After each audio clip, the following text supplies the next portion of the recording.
তোমরা যারা ক্যালকাটা ইউনিভার্সিটির আন্ডারে থার্ড সেমিস্টারের ছাত্রছাত্রী আছো এবং তোমাদের এডুকেশন অর্থাৎ শিক্ষাবিজ্ঞান সাবজেক্টটা মাইনর সাবজেক্ট হিসাবে আছে, তোমাদের জন্য আজকের ক্লাসটা খুবই গুরুত্বপূর্ণ। আজকের ক্লাসে তোমাদের 100% কমনযোগ্য লাস্ট মিনিট সাজেশন নিয়ে আলোচনা করব।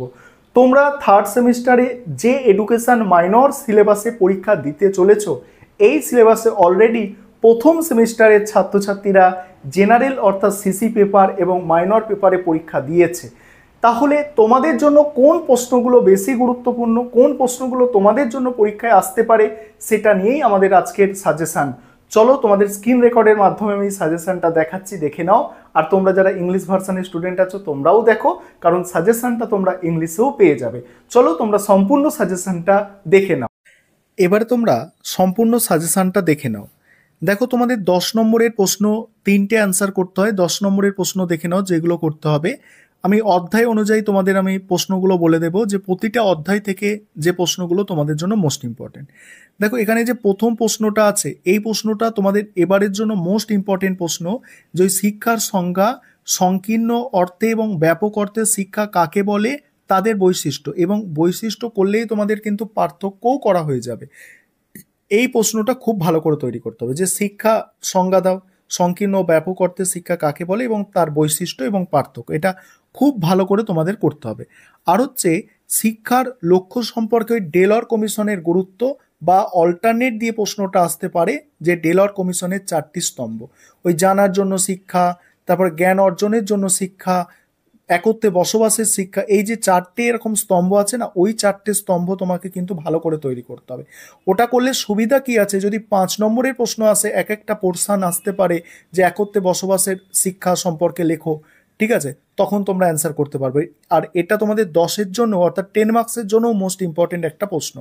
তারপরে প্রকৃতিবাদের মূল নীতি কি এবং শিক্ষায় প্রকৃতিবাদের প্রভাব আলোচনা করো, এটা ভালো করে তোমরা তৈরি করবে। এবং এই যে প্রয়োগবাদ দিয়ে প্রশ্ন কিন্তু প্রথম সেমিস্টারে মাইনর পেপারে এসে গিয়েছে, তোমাদের আর আসার সম্ভাবনা নেই।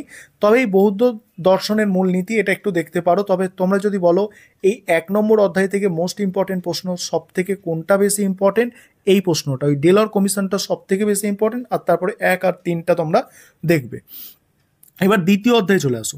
দ্বিতীয় অধ্যায়ে মোস্ট ইম্পর্টেন্ট প্রশ্ন, সহপাঠক্রমিক কার্যাবলীর সংজ্ঞা দাও আর বিভিন্ন ধরনের সহপাঠক্রমিক কার্যাবলী সম্পর্কে সংক্ষেপে লেখো। তারপরে হচ্ছে একজন শিক্ষকের গুণাবলী, আদর্শ শিক্ষকের গুণাবলী আলোচনা করো। পরের প্রশ্ন, পাঠ্যক্রম বলতে কি বোঝো, একটি আদর্শ পাঠ্যক্রম গঠনের মূল নীতি বা বৈশিষ্ট্য। এই যে প্রথম 3টে প্রশ্ন, এই 3টে হচ্ছে মোস্ট ইম্পর্টেন্ট। এছাড়া তোমরা এই প্রশ্নটাও ভালো করে দেখতে পারো, যে শিক্ষার্থীর ওপর বংশগতি ও পরিবেশের প্রভাব, এটাও খুব কিন্তু ভালো একটা প্রশ্ন, এটা ভালো করে দেখে যেতে পারো। তারপর অপ্রথাগত ও প্রথা বহির্ভূত শিক্ষার তুলনা আছে, এটা দেখতে পারো, নাও দেখতে পারো। তারপরে দেখো, এখানে এই যে প্রশ্নটা আছে, এটা মাইনর পেপারে এসে গিয়েছে প্রথম সেমিস্টারে। এখান থেকে যে ইম্পর্টেন্ট প্রশ্ন আছে, কিন্ডারগার্টেন ও মন্তেশ্বরী শিক্ষা পদ্ধতির পার্থক্য, ঠিক আছে, কিন্তু এখানে বৈশিষ্ট্যটাও একটু করে রাখতে পারো, এটাও আসতে পারে যে কিন্ডারগার্টেন শিক্ষা পদ্ধতি কাকে বলে, তার বৈশিষ্ট্য বিস্তারিত আলোচনা করো। মন্তেশ্বরীটাও একইভাবে আসতে পারে কিন্তু।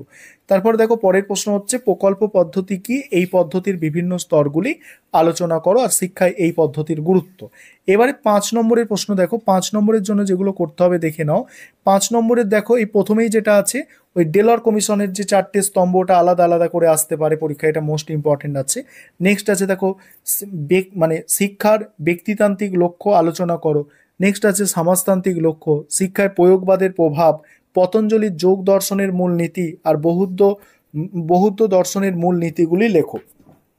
তারপর দ্বিতীয় অধ্যায়ে দেখো, দ্বিতীয় অধ্যায়ে আছে যে পাঠ্যক্রমের আধুনিক ধারণা সম্পর্কে আলোচনা করো।